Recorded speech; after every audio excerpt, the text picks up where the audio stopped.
Hi guys, it's George Hewitt here. Welcome to the Supercoach Swordplay podcast.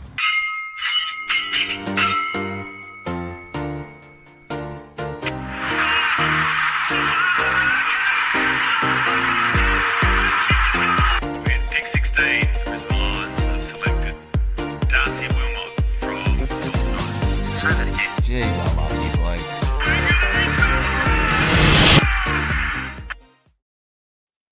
What a bop. Welcome, guys, to the Game Day Squad AFL 2026 podcast with me, Janath. I'm joined by DR and Rossco as we recap an epic round zero, the cheat round, as we say in the Supercoach realm. But we also go into a big round one coming up ahead. Before we crack into GDS, lads, how are we? We'll start with you, DR, mate. Tired. There's been a lot going on. Round one is almost here. We're a couple of days away officially, and it's all happening at the moment. So I'm going to be glad when the footy's here. No more of this preseason stuff. Give us the real stuff, brother. Rossco? Yeah, well, a little bit disappointed with St Kilda over the weekend, but I thought despite playing pretty badly, we did okay to get within 2 goals at the end. So, I mean, I don't really know what to take from it, what to make from it. A lot of people are coming in from all angles, so just got to block out the outside noise and try and go again in round one. You sound a lot like Rossco, but none of our teams got up in round zero. We'll move on very quickly before we get talking into some of that nonsense there. But, lads, Game Day Squad. Now, we're talking about round one getting underway, but Game Day Squad got underway in round zero. And I must say it's a bit bittersweet across the podcast here because, Rossco, I'm going to just hand it over to you. Take us through how you're feeling on Sunday night because I don't know how you slept, mate. Very, very nervous Sunday night. I left MCG and checked Game Day Squad leaderboard, see if they'd updated. And they'd updated, and I saw first in Challenger 3199 points. And I went, oh my God, I've won $750. And then I messaged Janath, and Janath messages me back and goes, I think they've had an issue with Hawthorn GWS. So I don't know if those scores are in yet. So we did the manual calculation, and they weren't. So then I had Whitfield and Ash to come in, and I just knew that someone was going to have Toby Green, Jai Newcomb, Connor McDonald. Sure enough, I started messaging down the leaderboard who was chasing me, found someone who had Toby Green, Connor McDonald, Lockie Whitfield, Lockie Ash. And it happened to be Haz from the Fantasy Bros. We had a bit of a collab with them over the preseason. He ended up winning the 750 first place for Challenger. So congrats to Haz. Big shout out to him. But obviously, you know, I thought it was me and then it wasn't. But that's okay because we'll get our chance. And I'm still pretty happy with 5th place as well. So can't complain there. Congrats, mate. Ross, That's epic. Should be very That's proud. epic. This reminds me of the Amy ad. What about me? It isn't fair. He's got a voice as well. He's intelligent, good looking, and can sing. I bet you can cook as well, Janath. My goodness. Absolutely not, mate. My You can goodness. ask Remain that. But how did you go in Game Day Squad, Legend? Just so average. It's not funny. I think in close to every competition that I entered, it was between the 50 to 60 mark. So it's just below, you know, those prizes with your 9-player commons. I got a fair few 1-player commons, which was nice. Haven't come through yet, but will very soon. But just average is the best way that I can describe it. But being on board this early in the season is really exciting for me because I really started, a quarter of the way last year. But being able to start right from opening round and give yourself a red hot crack if things go well, of getting a chance to get one of those prize cards at the end of the season, it's not the worst start in the world. So I'm okay with it, but nothing like you two blokes. I don't even know why I'm dead set in the middle of this. There should be just a little corner picture of me somewhere because compared to you guys, I did absolutely nothing. Tell us all about your rounds. Yeah, mate. So pretty happy with how the round went. In fact, heading into the Sunday, I wasn't looking too good for some of the prizes there. I think Rossco was the one that was going to clean up out of the 3 of us. But waking up on Monday morning and seeing second in Classic was pretty cool. So Tiger Tough, congrats to him over on the Discord as well. Cleaned me up by a little bit, but can't complain with second, fourth in the under 22s, and also 12th in the primetime competition. So some handy prizes coming through in those competitions there. There's a long, long way to go, obviously, but a good start in that regard. Pocketed a cheeky $100 along the way as well, so can't complain one bit. Go. Now, talking about the Classic, I'm a bit salty though because I was the squad to beat this week, and there was only one squad that bet me in Classic overall, and bloody Tiger Tough is one squad that did beat me in squad to beat. So I didn't quite clean up there, but can't complain. Can't complain. Just fine margins, isn't it? Now, before we head on into the podcast, there is a giveaway. So as I mentioned last week in the Round Zero podcast, we're going to give away 3 9-play compacts. We're going to do the same at the end of this video as well. So stay tuned all the way through to the end. Now I'm just going to bring this up. You boys can see that. Awesome. Yep. All right. Yes. So I hope that this will work. All right. So we're going to get our 3 names from here to win. Let's see who we're going. I hope this stops. Do I stop it? What do I do here? Oh, here we go. Times Joe. Joe. There's one. All right. Let's There's go. one winner. The next winner is drum roll. This is taking a bit longer than it's a very long spin. All right. The suspense. These great people be tuning in. Is Ganners. Oh, Ganners. Oh, no. Of course, he's The rich get richer. He always cleans up. The rich get richer. Is there a Robin And Hood the out there final or winner of the Round Zero giveaway is. what? I saw Pigeon's name there. Silver Pigeon. He's coming up. Hey, Johnny. Hey, Ferns. Johnny. Must be the basketball Johnny player. Murphy. All right, lads. So if you guys see your name there, just DM me on Discord or Twitter, and I'll make sure to hook you up with a 9-player common all-star pack for simple Beautiful. commenting. So can't complain. Let's jump on over then to the game day squad. And let's go through some of the matches for this round then. So let's move our attention to round 1. And there's some big names, especially for some teams that didn't play in round 0 that we'll get straight into. We'll talk about Carlton Richmond right off the bat, because personally, I think this is a matchup to target. We, as Carlton fans, have gone through the ringer this week, not just giving up 12 goals in a quarter, but also having one of our absolute club legends in Sam Doherty get lambasted through the media all week for saying the truth, albeit in a way that probably wasn't consented to, which is a bit disappointing. But it's not a topic to touch on here. Sam Walsh, I think, is going to be an awesome play here. Jagger Smith as a under 22, or even as a sneaky standard player as well, boys. Are there names that pop to your mind when you see this matchup from either side? Rossco, DR? Can I just say one thing before, Rossco, you can take this away?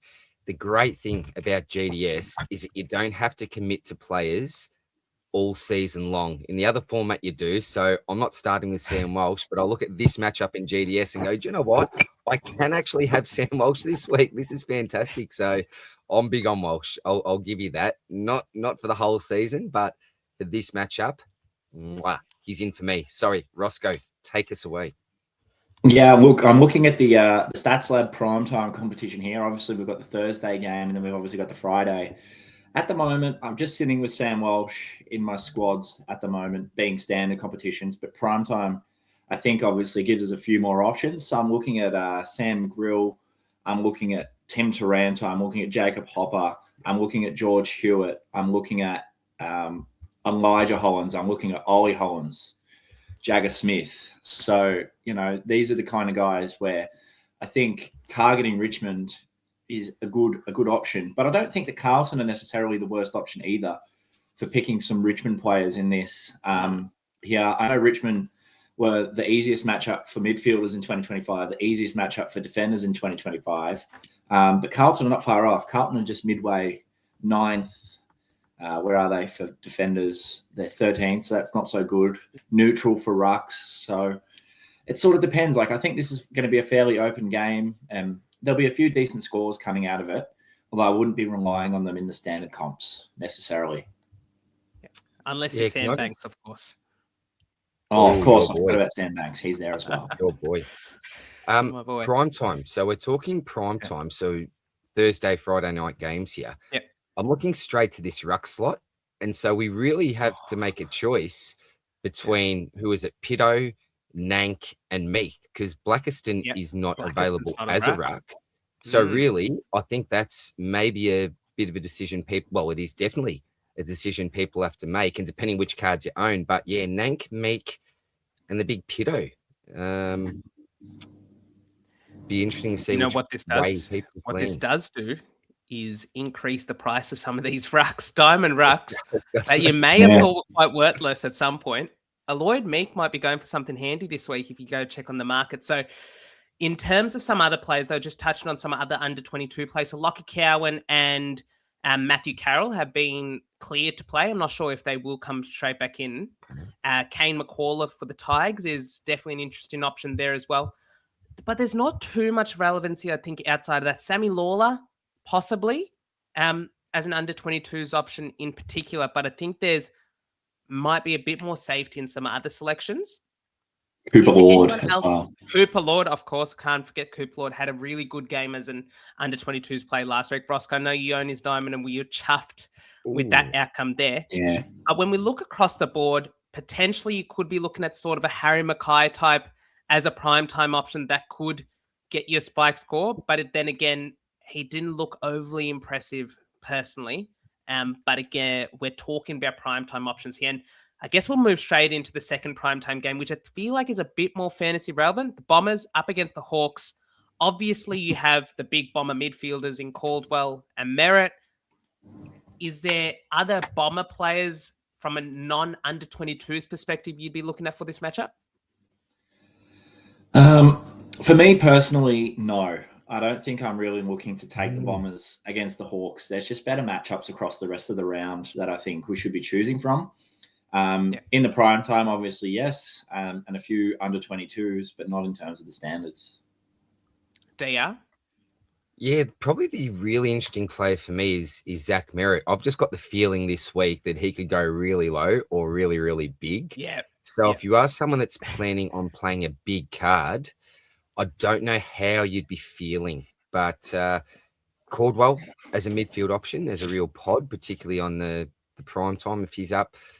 Yeah, there's no one that really stands out to me. I agree with Rossco. I think there's some better matchups, but certainly some options that you could look at for sure.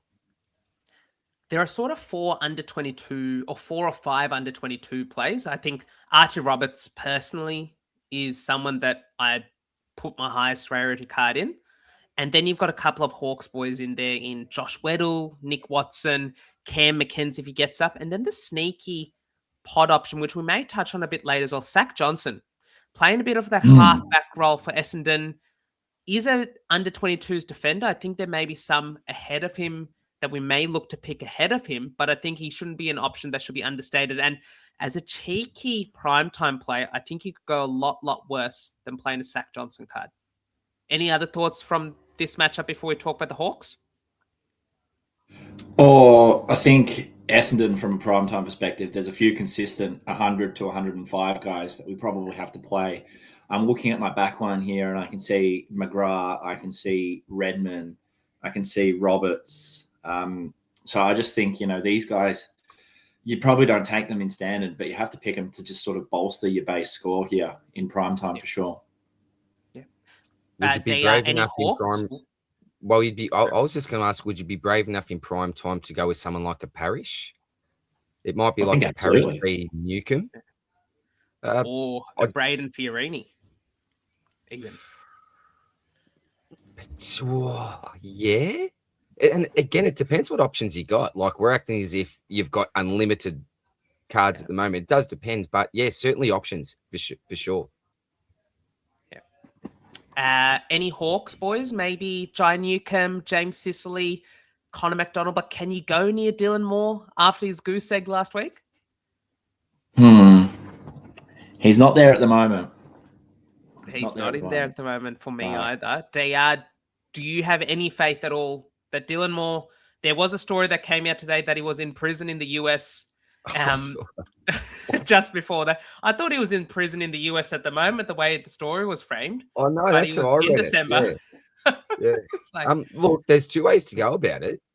Does he come out and go bang, absolutely bang, like Lachie Neale did after all the controversy that he went through in the preseason? So no, look, I'm not writing him off. I don't currently have him in my squad, but I'm not writing him off. I think he could actually even do the opposite here. yeah. Awesome, lads. I think it's a pretty comprehensive discussion of mainly from a prime time perspective. I think there's only a few players you'd be considering playing your standard comps. I think that Jai Caldwell is a sneaky standard comp player, and I may talk about him a bit later on. Let's talk about that third matchup there. I think this is going to be a huge matchup in terms of determining how our game day squad lineups basically match up for the week in terms of the competition rankings. Bulldogs against the Giants. Now, there's a lot of players to talk about. Where do we start? DR, do you want to kick us off? Do you know what? I'm actually going to give a bit of an Easter egg here for the other format. I'm going with this man. It's Red Ed Richards. I think he's clearly the number one CBA dog. They're not going to mess with this man's role. I don't think that he's going to cop any attention, and he's going to continue on from his fantastic performance last week. So Ed Richards is someone that I'm really, really keen on for this game. Rossco? Yeah, look, I think with Ed, he's definitely one that we're looking at. The Bont is always quite good for GDS. Like, we know he had a bit of a down game. Did it, what was it, 44% of CBA attendances or something like that? And he still managed to put up 110. There's definitely my number one pick from this game, Tim English, I think, coming up against Briggs or Madden or whoever it is in the ruck is going to be a big advantage for him. GWS were the second easiest ruck matchup behind the Eagles. So I think Tim English is one we definitely have to play. And one that we could consider in our forward lines, if he has the role again, is Connor Butterick. You know, we don't often get these gifts in fantasy. Last year, I know we had Bailey Smith playing as a midfielder who was a forward. This year, we've got Sheasel. You know, we get Butterick, who's playing as a designated kicking defender. We've got a lot of good options in the back line, but not so many in the forward line. You know, maybe he's one that we pick and can capitalize on throughout the season. Made a sneaky trade throughout the week and did secure myself a diamond Connor Butterick, which I might just roll out there and champion and see how we go. Let's see how it goes. But look, the issue I'd have there is, would you play a Butterick over someone like a Toby Green? I know he's got history with the Dogs, and again, this could mean good things, bad things, but I would personally be leaning more towards a Toby Green over a Butterick myself, because I've got a little bit more confidence in that role. But it's I think Butterick would you agree that Butterick would be a pod move this week? I don't think there'd be heaps of people looking at him and actually selecting him, but there's no price in this game. Everyone's equal value, so I don't mind it. Rossco is a bit of a different type move, a bit of a lone wolf type operation. He feels very similar to a Justin McInerney play this week in terms of a player that has a good role, but we just don't trust just yet. So perhaps that's the best way to put it. There are some other Bulldogs that we haven't talked about, especially Bailey Dale. Whether he gets back to full fitness, I just don't think that he was 100%. And whether or not this is the reason why Butterick took over the fourth quarter of the Lions game, we're not sure just yet. But I guess we'll get to see that. And from an under-22s perspective, probably Joel Frazier's the one that, again, just didn't impress at all from a fantasy perspective in round 0. I think he's one that you still play in under-22s, but probably at a lower rarity than we were expecting to play him in the preseason. Talking about the Giants, you've got the big boys. You've got the two Lockies, Lockie Whitfield and Lockie Ash. Now, Lockie Ash was getting a good massage, I think, on his hamstrings in the game. Still snuck his way up to, I think it was 100, if I'm not mistaken. Yes, so 100 on the dot. Still 100 on the dot. So he did get a decent score, nothing to sort of write home about. Whitfield looked okay, again, getting to 105. But the big revelation is that perhaps we have a three-headed monster down back now with Joe Fonte as an under-22s option being fantasy relevant. What do you have to say about that, Rossco? I certainly hope so. I didn't have the cojones to do it in the under 22s round 0, but I do have a diamond Fonty sitting in my account. I don't know where it came from. Diamonds, you blokes, like just pull them I out don't of know your where it came pockets in the from. top drawer and the jock drawer and And the I sock said, I drawer. was messaging around. I said, should I put Ralston and Hugo Garcia down to silvers and put my silver Fonty up to a diamond? Oh, And then I didn't do it. He scored 110. And if I'd done that, then I probably would have been a bit closer. But, you know, I don't think I can fit him in as a diamond this week, but I will play him. How about Roaston? What do you think about him? Roll He's a in loss there. of the under 22s for I've mine. got a diamond of him, Well- and it seems like I've only got diamonds of the dodgy blokes. So tell me about him. Hey, what are your don't you have a thoughts on- diamond Bailey Humphrey, DR? I do. That's a nice one to have in the under 22. I do, yes. But it's a great pick because I think he's a lock for 22s for now, but at a low rarity until his CBAs come up. And it's the beauty of using the rarity as like a slide-in scale of his CBAs. It's very, I mean, it does correlate quite well in that regard. But other players talk about Callahan, Caniglio. These are players that are speculative players. I don't think you can really go the Caniglio route. But the Callahan is definitely an interesting pod playing against the Dogs. And we saw how the Lions mids were able to get on, not on top of the Dogs mids, but it was a very free-flowing game. And I think that the Giants game will be a lot more free-flowing than the Hawks game will be. Even though there weren't too many stoppages, it still wasn't as free-flowing as a normal Giants game looks like. So perhaps this could be a shootout again between the Giants and the Dogs. And so Callahan becomes definitely becomes an interesting proposition. Any other players that we want to talk about from this matchup, boys? Are there better options than Sam Darcy in your forward line this week? What are your thoughts on him and Skyscraper? I think so. Personally. Rossco? Yeah. I think there's a few players that we automatically pick most weeks. Like I'm talking Sheasel, Flanders, Petrarca, maybe even Pickett. I'm not really sure. So that only leaves us with 3 spots left. And then that sort of gives us a tough predicament about who to take.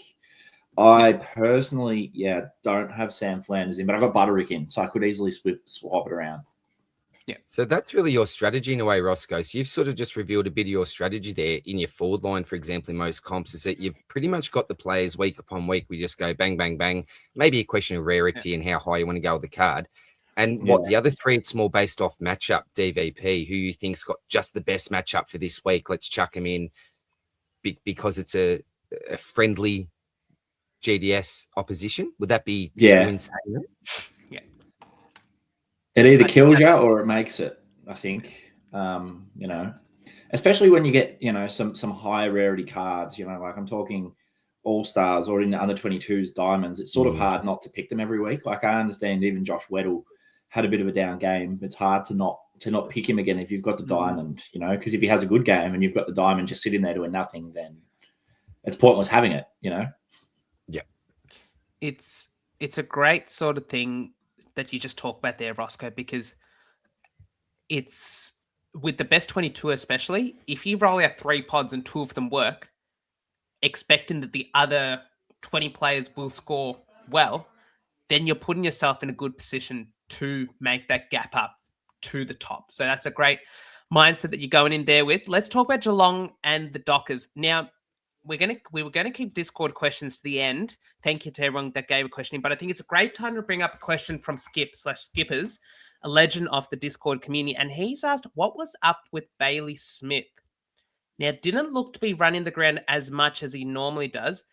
Anybody have any idea into what sort of caused him to have a poor game? Was it just the way Gold Coast played? I do. I think I know anyway. I think he was still hurting from getting smashed by Cam Rayner in the grand final. I don't know if that was just physical or pride, but that's probably the best I can come up with, Janath. Cheeky little dig.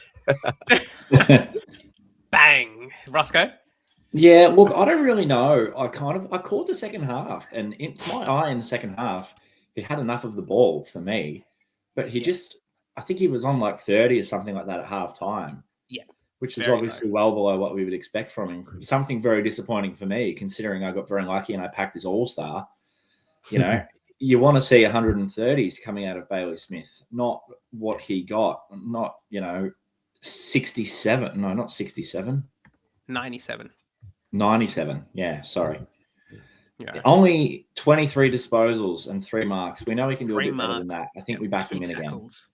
Yeah. And if that's a bad game for Bailey, scoring 97, I think we take it. That feels like Yeah. his flaw. I don't think he can get any worse, knock on wood, for Bailey this year. Hopefully, as last year's sort of main. So hopefully, Skips, that answers your question there, mate. Now, some other relevant cats, Max Holmes. He could be a pottish play against the Dockers. Now, playing at GMHBA, this will cause a bit of havoc, I reckon, for coaches in terms of with the last disposal rule now, GMHBA Stadium may be one of those grounds where it becomes very difficult to circumvent that rule. So, boys, do you see what sort of players are you looking to target from this matchup, either Geelong or the Dockers that isn't Holmes or Smith? Not a lot that stand out for me in particular. I'm a little bit concerned about both Sarong and Brayshaw. Do they cop the tag here? And is it a bit of a guess? Is it a 50-50? Just choose one or the other? So really not for me. There's no one that's really putting their hand up. Maybe Jordan Clark in the back line. No Luke Ryan. But aside from him, no Luke Ryan, hopefully. I don't see anyone apart from that that's really screaming pick me. Rossco, are you keen on any of the Freo boys or? No, not from Fremantle, but I will be locking and loading my boy, the Game Day squad Prince, Ryan Myers. He dropped 60-something in Supercoach, and he got to 139 GDS. That's unreal. That's unreal. Yeah, that's unreal. Unbelievable. Got his all-star locked in the forward line, and 138. A Myers all-star Roscoe's just going with these days. Come on, I'm falling so far behind. 138 times 1.35 was a very handy score to have. So I was very grateful for him. And I think, as you say, Janath, that last touch rule, especially in the forward half of those sort of arcs, he could be the guy coming off half forward, taking a lot of these extra kicks. Yeah. I think it might really benefit him, What about Manor? It didn't look too great for him against Gold Coast, but I'm almost willing to give that game a write-off because Gold Coast was so dominant in the game that they just didn't let Geelong get a chance in. So now against Freo, who's pretty banged up as well, Alex Pearce may not play. Hayden Young is still up in air as to whether he'll play. Do you reckon we just give Manor the runs on the board tick and give him another go? Yeah, look, he was a pretty reliable forward for us in 2025. So I have him in there at the moment. I still think he's a better 7 option, like a top 7.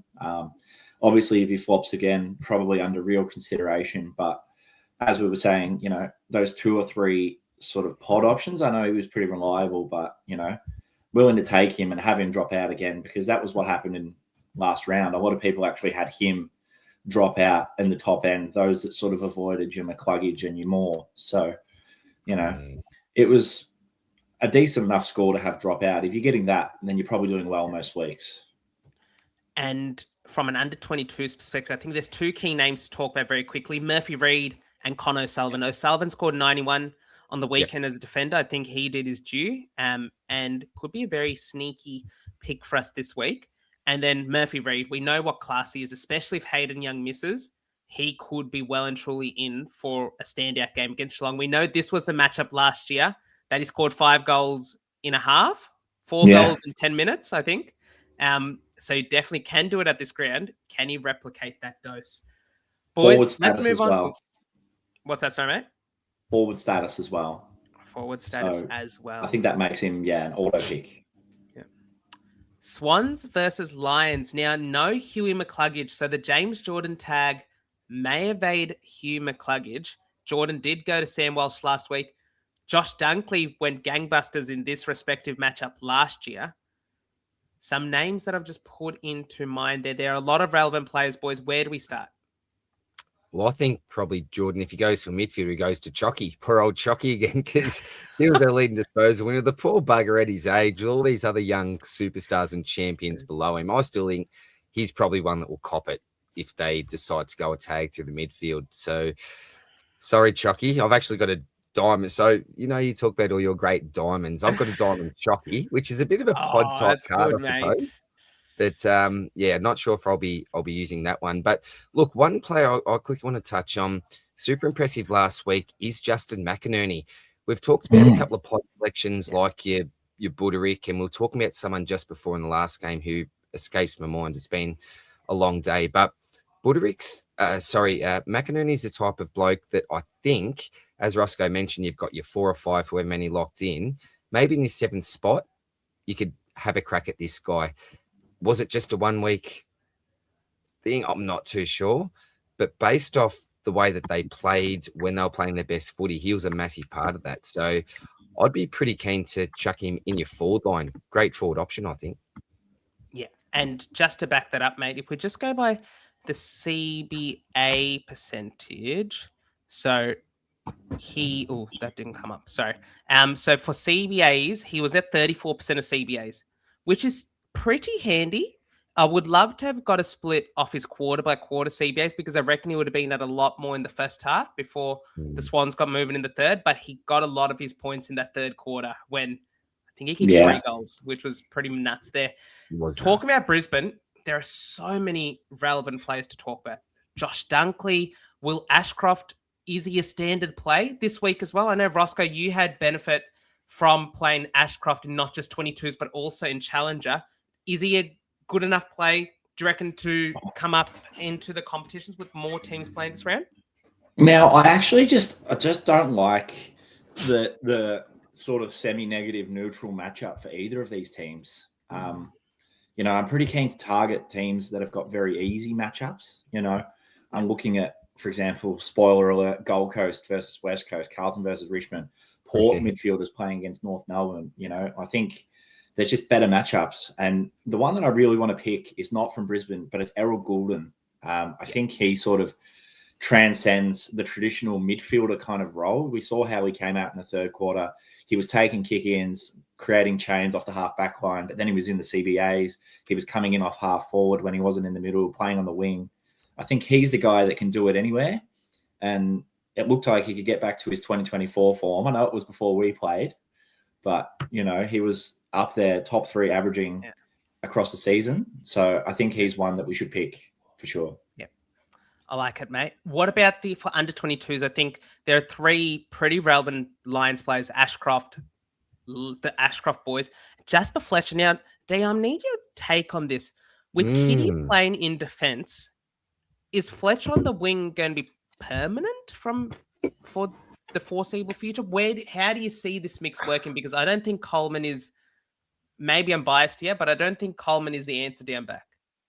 It's not biased. I agree with you. I think, and this is going to sound a little bit harsh, but I think he's a bit of a defensive liability, Coleman. And I think if you look back to 2023, and I'm not going to go on a big story and rant here, but in a nutshell, we go back to 2023, we didn't have a heap of options that were actually distributing out of that back line. The Moddies weren't there. The Fletchers actually weren't really there back then. They were there, but they didn't have those secure and solid roles. So I would really love to see Fletcher just move down back and Kitty come off the bench and fill a role or a hole in the forward line, defensive line, maybe on a wing here and there. Fagan's also said that Fletcher's pretty much all Australian halfback quality in his eyes. Yeah. He's also said he sees him long-term as an inside midfielder and can be one of the best mids in the comp. So they're huge fans of him, but Fletcher probably is the bloke that has enough strings to the bow to be more of that utility type. I just hope that he settles down back like he was last year. But I really don't know. It's a very hard question to answer because he is such a utility. And you look at our injuries at the moment, we do need blokes that can switch from role to role. So, yeah, it's a little bit dangerous. But as an under 22, I can't not go Jasper Fletcher just purely because of the talent. Even with matchups, all the rest, I'm still going to give him a red hot crack this week there. We've talked about 22s. There's one player that was the second leading scorer across all the games last round. We haven't even spoken a word about Dane the Magician Zorko. Now, All-Star, $35 on the auction. Thank you very much. That is good buying. That is what you call good buying. And brilliant. If he retires, $50 exchange credit. So it's a win-win all around, mate. It's hang up the boots, Dane. I've done my money. But speaking of Dane, I think he's a good enough pick this week. It just depends where he fits into your rankings of the defenders, which we won't go through specifically, but we'll give you our top locks, pods, and avoids across the games coming up very shortly. Sorry, They are? one thing that Yep. just I'm pretty sure, now I don't know if this has been confirmed, but I think Dan Annabelle may actually He be is. coming into our side Yes. this week. So if somehow Maybe. you've got an under 22 card, I don't know how much Tog or exactly what the role is going to be, but that could potentially be a pod under 22 move, I'd suppose. He can find the pill wherever he plays. Look at his junior numbers. He's a pig. Very, very Never good, mind. mate. All right. What we might talk about then is this next game, Collingwood and Adelaide. Now, there are probably two big names for Collingwood that I think we just lock and load into our squads this week in the Dacos brothers. They looked Yes. immense against you boys, Rossco. 23 handball receives for Dacos. And he just kept getting that will, even if he was tagged by Hugo Garcia. I don't think there's anyone in the Adelaide midfield that can go with him. James Peatley may be a test to play, but even then, Dacos is a lock and load. Both of them, for their regard, Josh Dacos looked immense. Dan Houston, is he back as a GDS option for us coaches? No, not for me. I call Not for trap. you? Not for me. Once I've bitten, lost twice the shy? trust factor. Yeah, I'm going to need to see it a little bit before I have the faith to actually put him in the side. So it's a pretty easy no from me. Rossco, are you a little bit more tempted than I am? Nah, not with the 7 that I have at the moment, Janath. I know I just was resoundingly yes to both the Dacos boys, but with Adelaide being such a terrible GDS matchup, I think they're bottom 3 across all of the stat categories last year. So a small part of me thinks that You're thinking of Nick fading. might be okay, but Josh not. playing as a midfielder, there might be better. So He was playing I as a don't know. halfback. Oh, no. Yeah, but there is a question. There is a question that covers this later on in terms of defender options. So I suppose we can wait till that. I think should be a good discussion. All right. Yeah. All right. Well, we'll go on then and talk about the Crow. Well, other players from the Crow. So not too much from an under 22s perspective. In fact, I think there's one relevant Collingwood player that I don't even know if he's going to play this week for an under 22s, and that probably says a bit about the list as a whole. Ed Allen. And then for Adelaide, I'm looking through this list. They got 4 players that may not play in this game. Well, Curtin's not playing. Sid Draper, I don't think, is going to play. Hugh Bond and Max Michaelani. So that's really the relevance for those two teams. I reckon it's just a matchup you write off from an under 22s perspective. But let's talk about this next game because, yes, it's 2 bottom 6 sides, but it feels like Port is the flag favourites at this point when we're talking about them playing North Melbourne. So who are we talking about when we talk about the locks of all locks? Z Butters H Sheasel And C Rosie. C Rosie. Yeah. I reckon those 3 are Pick 'em. locked and loaded into our sides. Rossco, anything you want to add in that regard? I'm actually quite happy to take Tristan Sherry as well. I think. Yeah. I mean, I don't know, because he wasn't the greatest GDS scorer, but I just have to wait and see how the likes of, Gawn and stuff go, because Gordon was obviously the all-star last year. Does it change now? I think Sherry playing against Vizentini, they were 7th easiest matchup Port, and it's at Marvel under the roof. So good test for the ruck rules against Sherry, but I'm willing to have a punt and pick him, I think. Don't mind that. Would anyone be brave enough to say standard comp here, Colby McKercher, fresh off the finger injury? Potentially. He's a lock and load in 22s, I reckon. Absolutely in 22s. Absolutely. Standard. Yeah, no questions asked. Standard. I reckon you could get away with a bronzing classic. So I'd be going, for some reason, I don't know why, if this is a good decision, I'd be going a McKercher over a Dale type. Yeah. Agree. Myself. Agree. Maybe not as controversial as what I thought. Look, What I'll about consider it. McKercher versus Noble? Oh, It's got you that's thinking. that's It's got you tough. thinking. Yeah, Probably it means it's has. closer than I would. I think thought that's it is. very easily in the favour of John Noble this I week. would say the same. Yeah. Very West easily, would Coast. you? Yeah. Okay. Yeah. So Well, it is currently Noble. Just that's good. I've currently got Noble in there, my last bench spot. So, from a Port Adelaide perspective, any other pods you could play given the matchup, like a Jason Horn-Francis, a Miles Bergman, potentially, or even a Mitch Georgiades? that's what I was going to say. I go, you wouldn't, would you? But hey, he's been kicking bags, hasn't he, in the preseason? He's been looking all right. So, if he plays I was West Coast thinking the every game, same he'll be thing. the Coleman medalist. Yeah. Do you know what? It's not the craziest play. Do you like? All right. So if you're going with a key forward and you've got Harry against Richmond, and then you've got Georgiades against North, which key forward are you going to lock in? Georgiades. Oh, Georgie. For some reason, Okay. Harry can't get Richmond's number. All right. Yeah. Now, the potentially good is a thing pod for play. both of you is the Fantasy Bros have brought out this Sunday Showdown competition, and that is the absolute perfect place to whack a Mitch Georgiades. Don't have to worry about potentially ruining your classic, your challenger, your contender week. Play him on the Sunday competition, and that's where he's going to thrive, I reckon. This is on the Sunday. Good point, Rossco. We're into a new competition all of a sudden. Yep. I can't believe some of the players that are coming out of these prime time and Sunday comps. Like I'm currently sitting here with a forward line that's got Ben King and it's got Georgiades in it. It's shocking. It's not a bad shout, though. It is not. Yeah. Oh, boys, it is a very tough one indeed.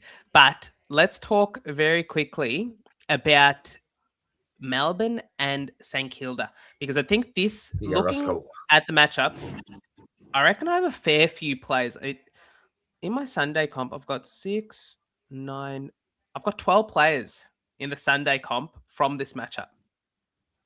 So, Jeez, okay. because there are some very relevant players from both sides. Yeah. Let's talk about the Saints. Now, Rowan Marshall is concussed.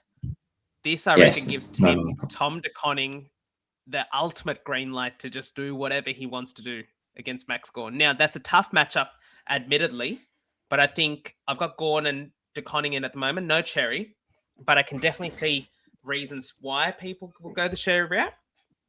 In terms of some other players, now Marcus Windhager, Sinclair, Naz, you just back them in, don't you, Rossco? Yes. Yeah, I have. Yeah. Cozzy, Sam Flanders, similar? Yeah, I do. And I've even gone with Jack Steele. Yep, same here. Same here. And so one player that we didn't talk about for North, Luke Davies-Uniacke. Yeah, he's in there as well for me. Should be pretty good. I reckon we might have the same team at this point. But yeah, definitely some very, very interesting players across the board there, mate. Is there any sort of players when you think about standard comps that stand out to you apart from Sinclair? And is Naz a lock for you this week? Yeah, I think Stephen King's come out today and said that they're going to back system, which is essentially what Ross the Boss said about Nick Dacos. And whenever they do that, it generally means that that player's probably going to have a big game. I think we back him in. And I think we back Sinclair as well with that juicy halfback role. So they'll both be sitting there without a doubt. I think Cozzy Pickett is a lock in our forward lines. I think Flanders is a lock in our forward lines as well. Those are the four that I'd be targeting from this game. Now, does it scare you at all that Stephen King coached the midfield that brought up O'Shane Mullen as a tagger? Not really. He said he's not going to do it. So all coaches never lie, right? That's definitely one way to put it, mate. Let's talk about the final matchup then. Now, DR, I think, might have just ducked off very quickly, but the Suns and Eagles. Now, we'll talk about the Suns because they probably have the most relevance. Noah Anderson, standard? Yeah. Yes, no? Yes, standard, yes, absolutely. no? Christian Petrarca? Well, when I say these players, they're basically a lock. If they're locked for standard, they're locked for prime time, is the way that I view it. But Petrarca, yes. Yeah. John Noble? I think John Noble is a lock as well. Lock. coming off a What about 139. Took Miller? He's like 8th or 9th in line, I think. All right. I love the matchup how for about him, but how about I tempt you into a Ben King? I can't do it in standard. I can't. Can't do it in standard. I'm doing it in Alright. Sundays. And there are definitely some players that we can think about as under 22s standouts. So Bailey Humphrey, Will Graham, Yes. Leonardo Lombard, Steve Hewland, they're all players you have in that mix. I've got Humphrey in at the moment, but could definitely get another one of those players in if need be. Do you have more than one of them in at the moment? Yeah, I've got Humphrey and Lombard sitting there at the moment in the forward line. Got a few Eagles as well. I think this is Eagles, not the standard for me, but I think obviously under 22s, they bring a little bit of relevance, and Sundays, they bring a little bit of relevance as well. So I'm looking at Harley Reid in my midfield for under 22s. I think he'll be a good option. And Cooper Duff-tyler as well. He may be the only playing under 22 ruck that we have. I know he's a very scarce card to get. Luckily, you managed to find one and pass it on to me. So very happy with that. All good, mate.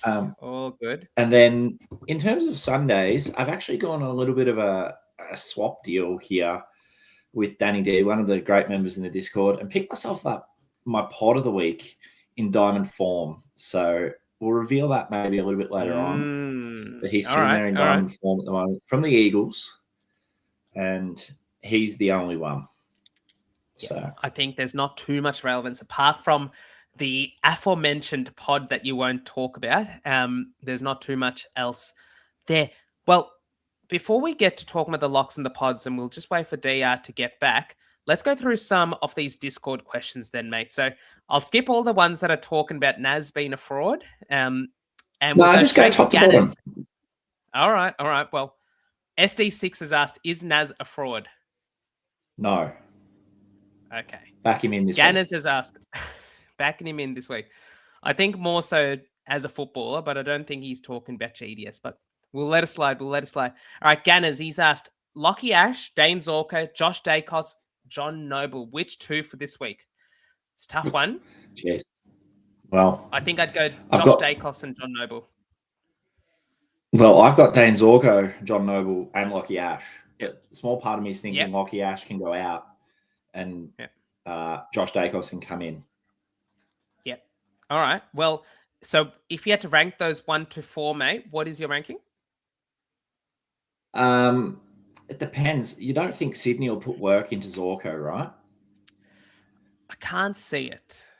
They haven't in the past. So if they don't put work into Zorko, I think he's number 1. For me, Johnny Noble against the Eagles is probably number 2. Beautiful matchup. Plus, he's just done it against Geelong as well. 130. Beautiful score. Yeah.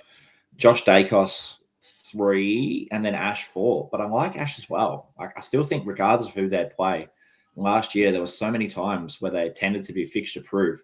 His only real stinking score was when he came up against Jacob Constanti and really got tagged out of the game. Yeah. You know, I think they're all great options. Yeah. All right. The next question again is from SD6. I think it's more of a legitimate question this time. Early thoughts on rule change impacting ruck scoring. Well, I think it's hard to see off round 0. We'll get a properly good look seeing all of the rucks of the comp this round. But obviously our agile rucks, English and Grundy, both scored very well. Did we get any other rucks that had a sort of bigger score? Yeah, Darcy Cameron, I think, scored okay, if I'm not mistaken. I'll just bring that game up. So It'll be certainly Cameron interesting though to see. He scored 131. Yeah, so he performed quite well with the 131 there. And Tom DeConning scored 97. So those are probably the big ticket ruckmen that scored. Lloyd Meek, what would he have scored? Lloyd Meek scored 77. So I think it's too early to tell so far, don't you reckon? Yeah. But then again, it'll be interesting to see whether any of these ruckmen that we typically aren't picking anyway become relevant, or whether it's just a matter of we could really narrow down. I think last season we often had the choice between Cherry, English, Grundy, Gorn, and Marshall. Yeah. Whereas now, you know, it might be less of them. It might be, a few more in there as well. It'll be interesting to see for sure. Now, a couple more questions here. Mian has asked, which ruck is best alongside English? Both Witts and Gawn have good matchup, and Grundy's also good pick. I think he's almost answered his own question, but go on. Well, at the moment, I've got English and Sherry. Yeah. But I'm still undecided because I really like Witts' matchup, but I don't know if the matchup alone is enough to put him in that upper Witts, echelon. I reckon. Yeah. I think personally for me, I'm going to go Gorm, English and Grundy. English and Grundy if Draper doesn't get up, or the alternatives English and Gorn. Pretty safe sort of matchup there, let's say. All right. Scobie has asked specific question for you. On a scale of 1 to 10, how much do you love him? 11. That's my easiest 11. Answer all night. There's 11. the answer. Love you, Scobes. Another question for you. A lot of questions to you, mate. How much sleep did you get on Sunday night whilst waiting for scores to update? About 4 hours, I reckon. 4 I was hours? tossing and turning, just visualizing all-star cards and, like Lockie Whitfield, Lockie Ash, Toby Green were just like running around playing footy in my dreams. So it was a bit of a rough night. Oh, good. Well, there's another question here, which is adding on to the Ash Sorka, Josh Dacos Noble discussion. Stephen wants to add Salem into the mix, and Silver Pigeon wants to add Houston into the mix. So, Houston and Salem. Salem coming up against your boys who leak points like a sieve. Yeah, it is a prime matchup. We just saw what the Collingwood defenders did. Do you trust him? Salem, that is? Well, he's actually also got, I think, majority of the distribution, right? There's no Bowie. He does. No Stephen May. No Bowie. Xavier Lindsay's probably the only. Nah, Windsor's playing more midfield, but Xavier Lindsay and Changu Jiat are probably the ones back there. Yeah. Nah, well, it's Salem's. It's Salem's, right? You're not discounting Salem as a fantasy asset just because of CJ. No way. All Lindsay in the second year. Yeah. I think, Salem is actually a very good pick, but it's hard to. It depends on what rarity you're willing to put him in at. Whether he's going to be the 7th stringer, whether you really, really back him, and even Houston. I think Adelaide's a tough matchup for him, but if he has the role and he drops another score like he did, then he's definitely one in consideration, but maybe not for me this week. Houston. Yeah. All good, mate. I think there's one last question here, again from Stephen. Which mid-tier forward is most likely to pop this week? I reckon personally, Justin McInerney is definitely a forward that is probably mid-tier, probably going under the radar, had a really good game on the weekend. Not just the goals, but the way that he played. I think he could have another strong game this week against Brisbane at home. Rossco, what do you reckon? I'm actually going to be waiting to see the team news for Collingwood on Saturday night. I think Howe's out confirmed for another week. If Moore is out, I think Adelaide will have a bit of an easier time moving the ball than we did. And I've been looking at Big Riley Thilthorpe. If he's playing against Frampton, second rucking, then I think that's a recipe to put up a decent score for him. So I think he's a pod option that I'm definitely looking at this week. Awesome. All right, mate, let's get into the final part of this. We'll just go through and to give our lock, pod, and avoid for standard, under 22, and Sunday competitions. All right. Do you want to start us off by talking about your lock for each of those comps? Standard, under 22, and then Sundays. Yes. All right. So for my standard lock, it's going to be Tim English playing against Kieran Briggs at Marvel Stadium. Played really, really well last week. I think he's a ruckman that everyone should pick this week. The clear best option for me. Yeah, agree. Under 22s, I'm looking at what you said earlier. I'm looking at Jagger Smith versus Richmond. Very positive matchup, very positive fantasy scorer, and I don't see many better options than him this week in the midfield. And for Sundays, I'm going to take Noah Anderson versus the West Coast Eagles. I don't think they'll be able to go with him. The Suns should dominate that. If they put up 52-point margin against Geelong, I don't want to think about what they might do to the Eagles. I hope the Eagles can prove me wrong and be a bit more competitive this year, but I just don't see it. And I think for that reason, Noah Anderson is the first picked in my Sunday showdown squad this week. Awesome, mate. Well, I'm going to go very similar to you. I'm going to have standard lock, Sack Butters. I mean, he's coming up into a prime matchup. This makes him a Sunday lock as well, but I'll not double down on that one. Under 22s, I think Cooper Lord is going to have a really good game against Richmond. He performed really well against Sydney. I think he's just another player you lock and load in.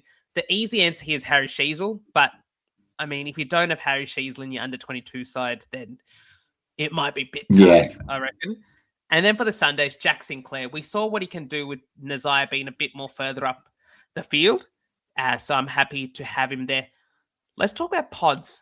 I'm happy to start us off here because there are definitely some pods across the comps to be thinking about. And I'm going to talk about Christian Salem because we did just talk about him as a standard comp POD because he's coming up against St Kilda, who are leaking points to defenders, has arguably the role back down back there. So that's why I think he's going to be a good pick. And in line with that, I think that Finn O'Sullivan is a very, very sneaky pod for under 22s. He's going to be playing midfield most likely in the absence of George Wardlaw. And I reckon he could get us a good score. Even if you play silver off him, he should look pretty good this week. And my Sunday POD, another Melbourne defender, this time Xavier Lindsay. I could have put him down as the under 22s pod as well, but I reckon that Xavier Lindsay is going to have a pretty decent score for us. Now, in terms of how it all looks, I'm not exactly sure. And there's probably better pods out there. You can talk about your Tuke Miller, Marcus Windhager types. But I reckon Xavier Lindsay might be going under the radar, especially because he's only a second-year player as a POD. Rossco, who are your PODs across the three comps? I like it. Xavier Lindsay's not one that I'd actually thought of for either of those comps, but now I think I might have to do some shuffling. For me, I think I already touched on it. The pod for me in standard this week is probably going to be Thilthorpe. I think the rest of my team is actually going to be pretty cookie cutter. I'm going to have a lot of popular options in there. And then I think Thilthorpe's going to be the one that's really going to diversify for me. If more comes in, then I feel like my pod may slightly change. I don't know if you could call Sean Manor a pod because we know he's reliable, but he might be one where a few people go against him and it could actually end up being a pod just to back him in again. In terms of under 22s, I've gone with a D as well, but I've gone with Caleb Windsor in defence, sort of playing a midfield role. I think there's 4 that I really want to play, and then Windsor falls in that next group of 4 to 5 that I think should be pods that should be considered. And then my Sunday pod is from the West Coast Eagles, Mr. Tom McCarthy, midfield superstar, halfback pig. I'm going to be locking and loading him into my Sunday showdown squad. I don't know if I'm brave enough to do it in the standards, but he's a big pod for me in Sundays playing in the back line. Very, very good, mate. And it's pretty interesting that we have a lot of variable names going through here. So it's good to see that, mate.